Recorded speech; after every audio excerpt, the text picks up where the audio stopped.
Hey, what's up guys? Today I have a 2-package unboxing, and within these packages are a total of 5 puzzles, all from thecubicle.us. I will link you down below to their site. But getting right into the puzzle, it is the JustKeepCube, and I believe this is the new budget cube from Chi. Now, according to Chi's Facebook page, this puzzle is called the Chi Chang A. Now, this might sound familiar because last year in October, Chi released the Chi Chang Cube. It wasn't the Chi Chang A, it was just plain Chi Chang. So I'm assuming that what they did is they took the general design of that puzzle and they maybe made it with different materials to make it a more budget puzzle, or they maybe made some slight alterations, which is why this one is now called the Chi Chang A. But I'm not positive of that, so do not take my word for it. It's just an assumption that I'm making, and I will have to look more into it. But getting to the actual turning of this puzzle, one thing I have found is that it doesn't really click into place very harshly. It's kind of a light little click, and it does it ever so slightly. For me as a beginner, I don't really like that. I would prefer more of a harsher click because I have trouble controlling the puzzle. And as opposed to the magnetic mechanism, which we've kind of seen lately, this does have a ball bearing mechanism. And then the second puzzle in this package is also a Chi budget puzzle, and it's their new budget Pyraminx. And very similarly to the Cube, it does have a name that has been used before.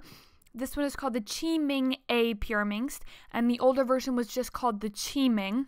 I believe it's the same general concept in which they took the older puzzle and they either redesigned it or used cheaper products to make it a more budget style puzzle. But the turning on this puzzle is very, very fast, and like the Cube, it does have ball bearing mechanism. However, it's not a very strong click, which I think is part of the reason why this puzzle is very fast. And the corner cutting on this puzzle is mediocre. I was expecting it to be a little bit better because the holes are relatively large. And the last WCA puzzle in this first package is the Shangshao Pearl Megaminx.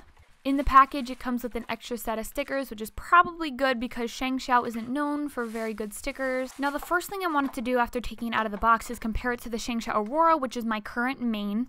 And obviously, it's pretty noticeable that the Shangshao Pearl Megaminx has more defined Florian cuts, so a lot more circular of pieces. In addition, the ridges on the edges are a little bit more defined than the Aurora. Now, the turning on this puzzle is very, very nice. It's smooth, however, it's a little bit more clicky than the Aurora, which is more of a buttery smooth feeling. In addition, this puzzle is a little bit more unstable, which makes sense considering the Florian cuts are a lot larger. However, it is nice that the ridges are a little bit bigger because it helps kind of balance out that instability because you have a better grip.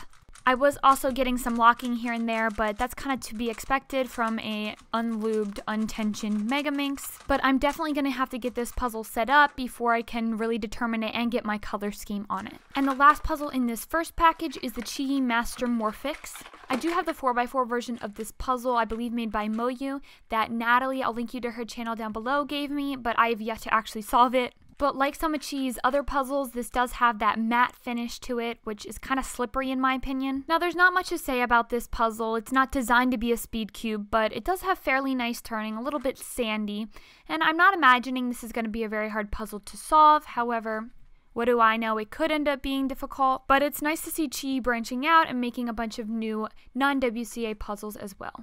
But getting into the second package of this dual unboxing, we do have the new Weilong GTS version 2. The packaging on this puzzle is super duper nice. I liked the Volk box, but I think this one might beat it. In addition to the typical manuals, Moyu is now doing cute little trading cards almost of different speed cubers that they sponsor, and I got Gianfranco. But getting into the turning on this puzzle, it is very, very fast.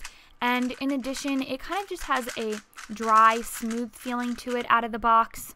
Now, in comparison to the old Weilong GTS, this puzzle does have some minor mechanism changes.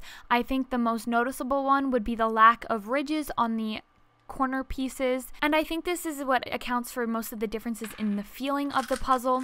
If you listen to the old Weilong GTS, it is a lot more crispy.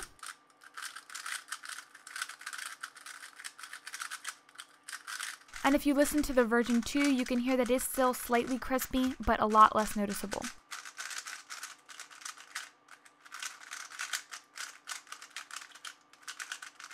But overall, I think this puzzle has a lot of potential. I think with some lube, it can slow it down to make it a little bit more controllable. I also think this is a puzzle that would benefit a lot from magnets simply because of this kind of speed it has. So if you have any questions, comments, or concerns, feel free to leave them down below. I will also link you to the cubicle.us in the description. Feel free to use my discount code JKC to get 5% off your order. I will see you all next time. Bye.